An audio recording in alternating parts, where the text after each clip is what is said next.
Atos, capítulo 14.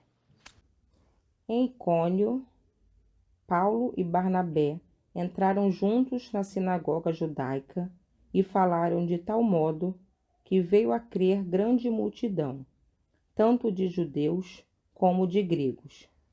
Mas os judeus que não tinham crido incitaram e irritaram os ânimos dos gentios contra os irmãos. Entretanto, Paulo e Barnabé ficaram bastante tempo em Icônio, falando ousadamente no Senhor, o qual confirmava a palavra da sua graça, concedendo que, por mão deles, se fizeram sinais e prodígios. Mas o povo da cidade se dividiu. Uns eram pelos judeus, outros pelos apóstolos. Então, surgiu um movimento entre os gentios e os judeus, com o apoio das suas autoridades, para os maltratar e apedrejar. Quando Paulo e Barnabé souberam disso, fugiram para Listra e Derbe, cidade Licônia, e para as regiões vizinhas, onde anunciaram o evangelho. Em Listra, costumava estar sentado certo homem aleijado, paralítico desde o seu nascimento, e que nunca tinha conseguido andar. Este homem ouviu Paulo falar. Quando Paulo fixou nele os olhos e viu que ele tinha fé para ser curado, disse a ele em voz alta: Levante-se direito sobre os pés.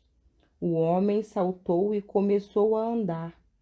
Quando as multidões viram que Paulo tinha feito, gritaram em língua licônica: Os deuses em forma de homens desceram até nós.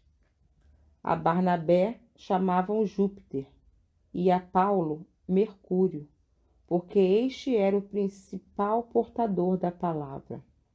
O sacerdote de Júpiter, cujo templo estava em frente da cidade, trazendo touros e grinaldas para junto dos portões da cidade, queria oferecer um sacrifício juntamente com a multidão.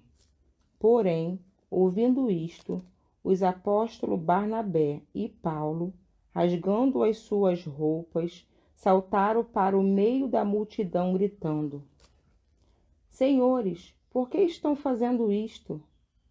Nós também somos seres humanos como vocês, sujeitos aos mesmos sentimentos, e anunciamos o Evangelho a vocês para que se convertam destas coisas vãs ao Deus vivo, que fez o céu, a terra, o mar e tudo que nele há.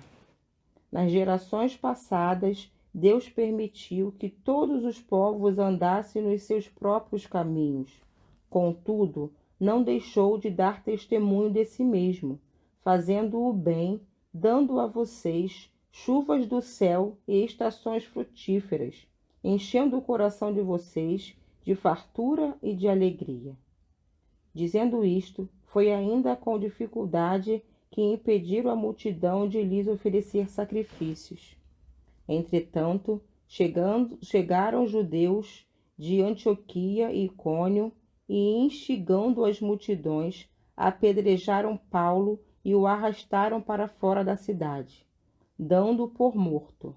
Mas, quando os discípulos o rodearam, ele se levantou e entrou na cidade. No dia seguinte, foi com Barnabé para Derbe. E tendo anunciado o evangelho daquela cidade e feito muitos discípulos, Paulo e Barnabé voltaram para Listra, Icônio e Antioquia, fortalecendo o ânimo dos discípulos, exortando-o, e permaneceram firmes na fé e mostrando que através de muitas tribulações nos importa entrar no reino de Deus. E promovendo-lhes em cada igreja a eleição de presbíteros, depois de orar com jejuns e encomendaram ao Senhor em quem havia crido. Atravessando a Psídia, Paulo e Barnabé se dirigiram a Panfilha e, tendo anunciado a palavra em Perge, foram para Atália e dali navegaram para Antioquia, onde tinha sido recomendados a graça de Deus para a obra que agora tinham terminado.